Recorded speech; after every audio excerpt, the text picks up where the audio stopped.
अम्लों के रासायनिक गुण। ठीक है, अब आज हम क्या देखेंगे, अम्लों के रासायनिक गुण।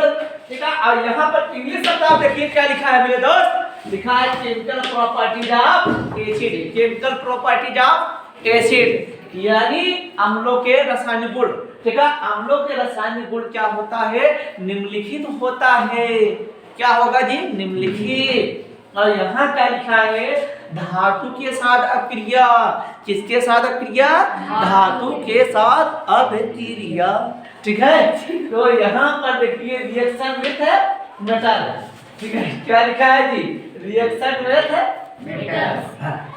अब यहाँ पर एकदम दिमाग में खोपड़िया में आप धंसा लीजिए कि यहाँ लिखा अम्ल विभिन्न सक्रिय धातु। ठीक है, अम्ल क्या करेगा, विभिन्न सक्रिय धातु। सक्रिय धातु जैसे क्या होगा, जिंक होगा, सोडियम होगा, मैग्नीशियम आदि से क्रिया करके क्या करेगा, हाइड्रोजन गैस मुक्त करेगा मेरे दोस्त। ठीक है, क्या करेगा, हाइड्रोजन गैस मुक्त करेगा। कौन करेगा, जब धातु जो सक्रिय धातु होगा, क्या है सक्रिय धातु, क्या होगा, सोडियम। सोडियम भी बहुत ही सक्रिय धातु होता है। अगर ऐसे आप खुले में रख दें उसमें आग लग जाएगी। सोडियम को रखने के लिए भैया केरोसिन तेल, केरोसिन का मतलब होता है मिट्टी का तेल। ठीक है, उसमें रखा जाता है। अब ये समझिए बहुत सक्रिय धातु है, जिंक सोडियम मैग्नीशियम आदि से क्रिया करके क्या करेगा, H2 गैस। कौन भैया करेगा, कौन करेगा जी, अम्ल। ठीक है, अम्ल क्रिया करेगा।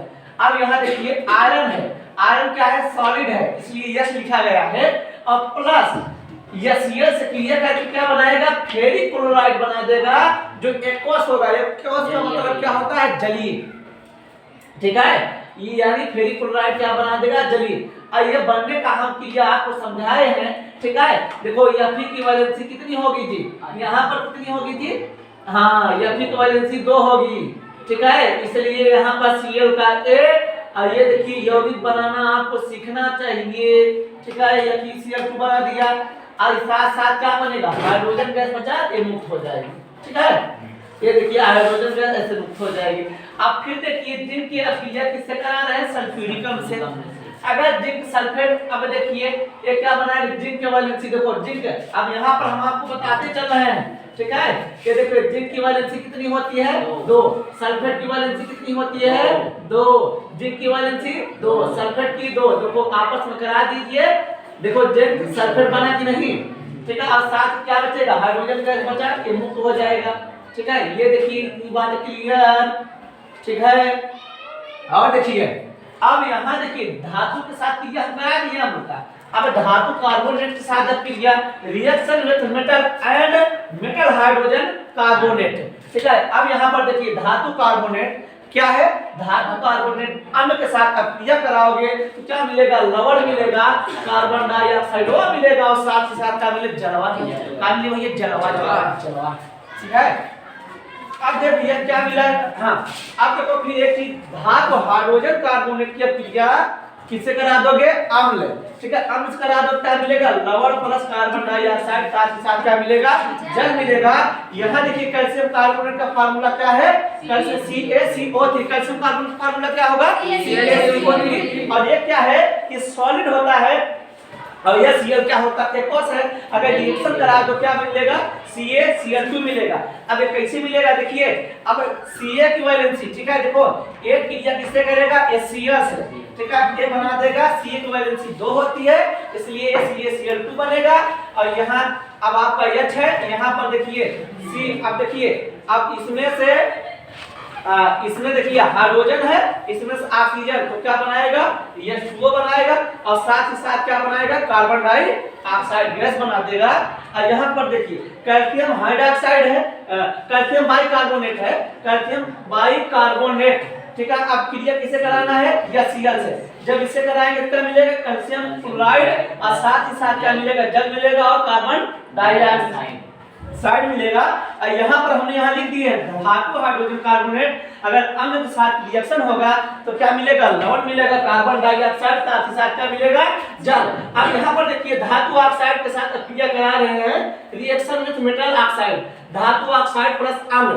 देखिए मेन सूत्र तो हम यही लिख दे रहे हैं, धातु ऑक्साइड और अम्ल की अभिक्रिया कराएंगे तो हमें क्या मिलेगा, लवण मिलेगा और क्या मिलेगा, जल। अब कैल्शियम ऑक्साइड का फार्मूला क्या होगा, CaO। ये क्या होता है, सॉलिड स्टेट में होता है, और यह Cl क्या होता है, एक्वस यानी जलीय होगा।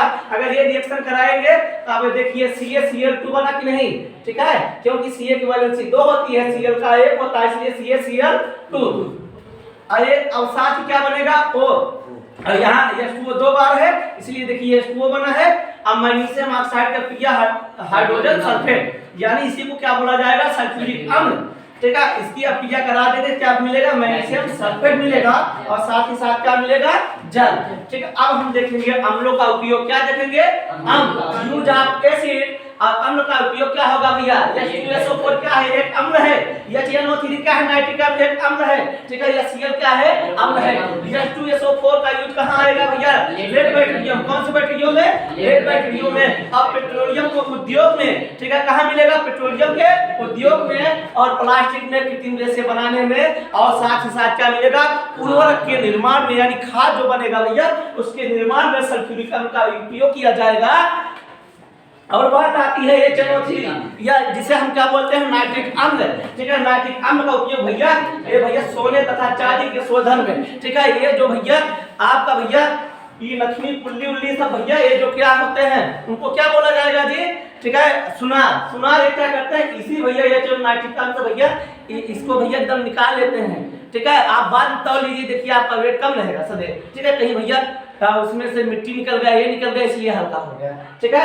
सोने तथा चांदी के शोधन में उर्वरक, औषधि तथा विस्फोटक पदार्थ भी, जो विस्फोटक यानी बम गड्ढा सब इसमें भी आपका जितने बारूद बनते हैं नाइट्रिक अम्ल का ही यूज किया जाता है। और यह Cl भैया, यह Cl क्या होगा, वस्त्र उद्योग में, कपड़ा रंगने में, ठीक है। कहाँ यूज होगा यह Cl का, वस्त्र उद्योग में, कपड़ा रंगने में, ठीक है। अब ये देखिए आपको आज, ठीक है, आपका ये समाप्त हो गया, ठीक है, अम्ल, ठीक है, अम्ल खत्म हो गया। अब आपको नेक्स्ट वीडियो में हम आपको दिखाएंगे क्षार, ठीक है।